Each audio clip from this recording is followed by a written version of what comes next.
মানে how do you take care of any of this uncertainties বা একটা self doubt অনেক সময় হয়, আর এর থেকে হয়তো মেন্টাল কিছু ক্রাইসিস বা মেন্টাল হেলথ ইস্যুস হতে পারে। তো তোমার ক্যারিয়ারে কখনো এরকম হয়েছে বা এরকম সিচুয়েশন এলে how do you talk to yourself, how do you come out of it? জানো তো, আমি আমার যতটা মিউজিকের লাইফ স্প্যান, তাতে আমি বহুবার জিরোতে এসে আবার স্টার্ট করেছি। Wonderful, very powerful. কারণ আমি যখন একদম ভেরি পাওয়ারফুল। দুর্দান্ত ভাবে রাজস্থানি ওয়েডিং শোজ করছি, হ্যাঁ, আমি 13 বছর করেছি, আর্নিং আ লট। আমার লাস্ট শো ছিল ডালমিয়ার ছেলের কিছু একটা সঙ্গীত বা কিছু একটা, তাজ বেঙ্গল, আই রিমেম্বার। যদিও বা আমি প্ল্যানিংটা করেছি 2 বছর ধরে যে যা করছি এটা বন্ধ করে দেবো, এটা আমি করবো না, এটা হচ্ছে না, এটা আমার ভাল লাগছে না, এটা 2 বছরের প্ল্যানিং। ওই দিন সাডেন ডিসিশন নিয়েছি যে আজকের লাস্ট শো। তারপরে যিনি শো করিয়েছেন তিনি ফোন করে বলেছেন যে দীপানিতা জি অমুক দিন আপনার আরেকটা শো নেই করেंगे। तो उन्हें আমাকে বলেছিলেন যে क्या बात कर रहे आप, गाना छोड़ रहे? हमने गाना नहीं छोड़ रहे, कुछ अलग करेंगे या करेंगे या फिर तोजो की मम्मी बन जाएंगे। হ্যাঁ, and I was like ওইটা ডিসিশন নিয়েছিলাম, হয় তোজোর মা হবো, ফুল ফ্লেজেড তোজোর মা, রাইট। আর তা নয় তো মিউজিকটা আমি যেভাবে চাইছি সেভাবে করবো। রাইট। বিকজ আবার তো শূন্য থেকে শুরু করেছিলাম না।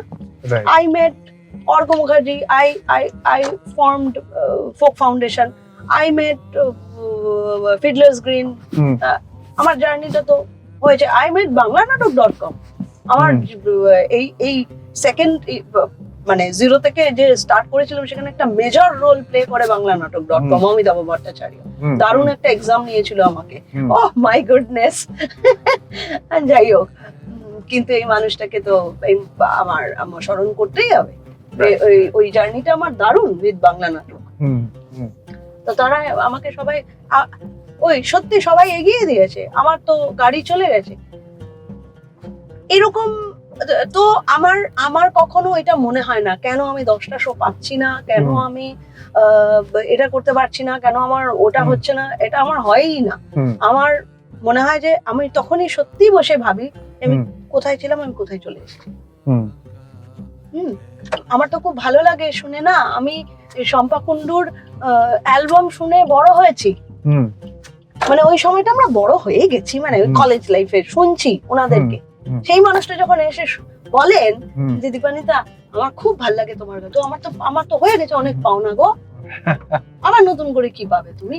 Right, right.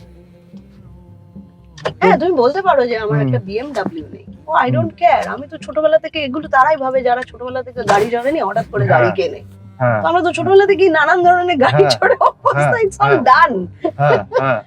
এখন বরঞ্চ I can go back to root, I can go to a village, I can stay there, I can practice myself. আমার যখন শো আসবে আমি করব। তো আমার কোনো রিগ্রেটস নেই। আর এখন সবথেকে বেশি ফোকাসড আমি তোজোরটা প্ল্যান করে দেওয়ার জন্য।